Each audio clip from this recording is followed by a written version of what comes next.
Hey everyone, and welcome. Let's be real, AI is everywhere these days. It's like everyone's suddenly speaking AI as a second language. Right, and it's easy to get lost in the jargon. Exactly. So today, we're doing a deep dive into what AI actually is, beyond the hype.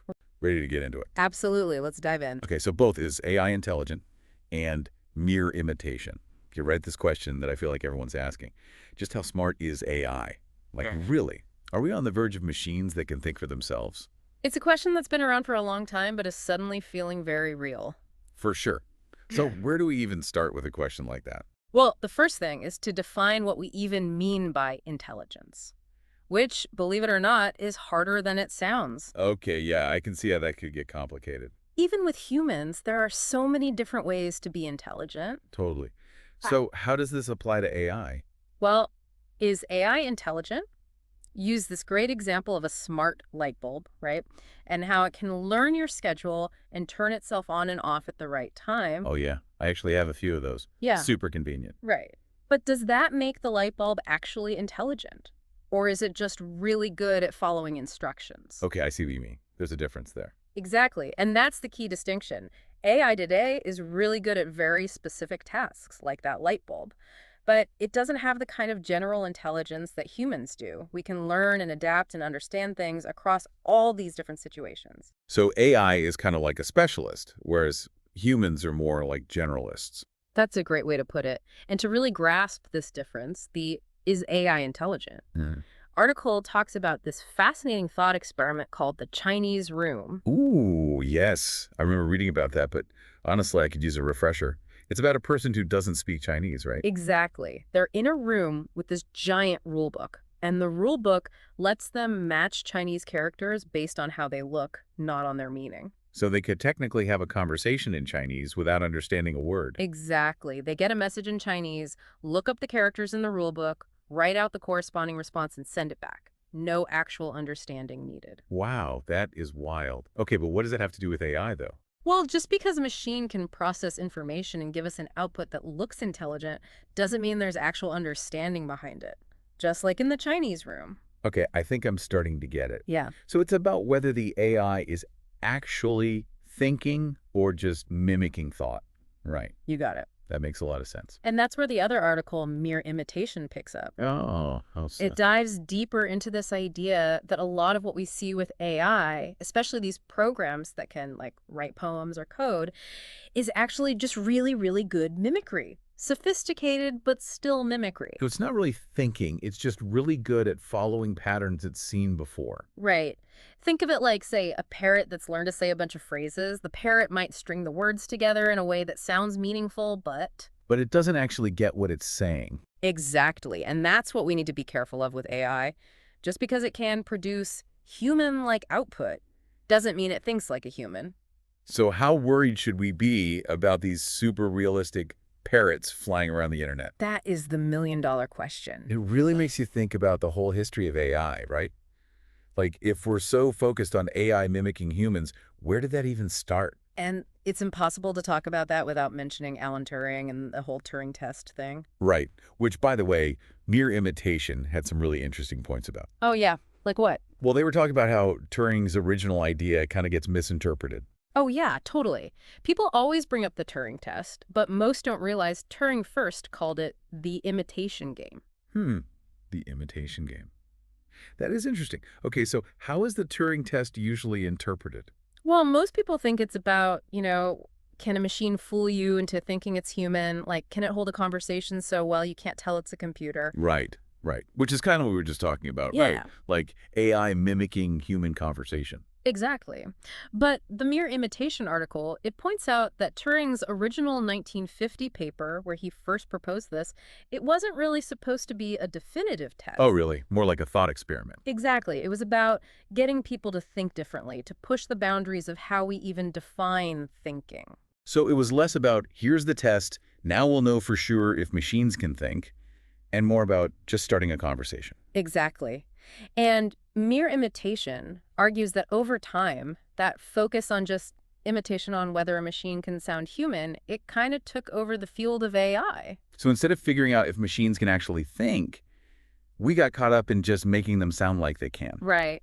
We got so focused on winning the imitation game that we forgot about the bigger questions Turing was trying to raise. Wow, that is a really interesting point. Right. And you can see how that's played out. Like, think about how we judge AI now.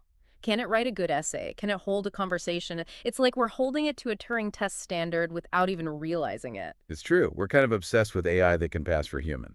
Totally. And the article takes it even further back, tracing this whole imitation thing back to philosophers like Descartes and Hobbes. Whoa, okay, now we're going way back. Yeah. From AI to 17th century philosophers, I love it. How are they connected? Well, Descartes, he was all about separating the mind and body, right? I think, therefore I am.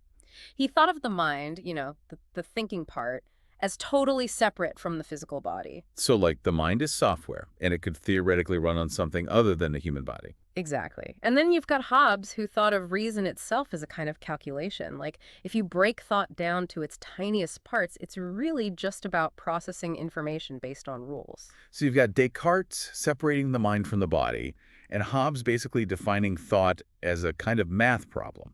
It's like they were creating the blueprint for AI centuries before computers even existed. That's a great way to put it.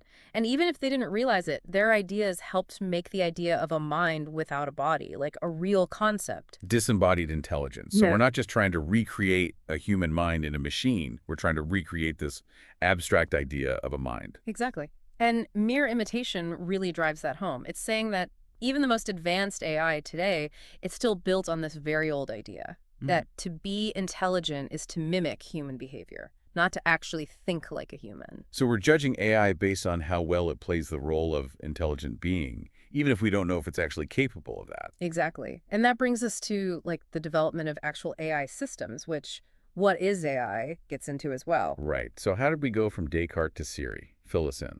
Well, one of the earliest types of AI was what they called expert systems, which were basically computer programs designed to, make decisions like a human expert would. So kind of like those customer service chatbots. They can answer questions about your account, but if you ask them about the weather, they're clueless. Yes.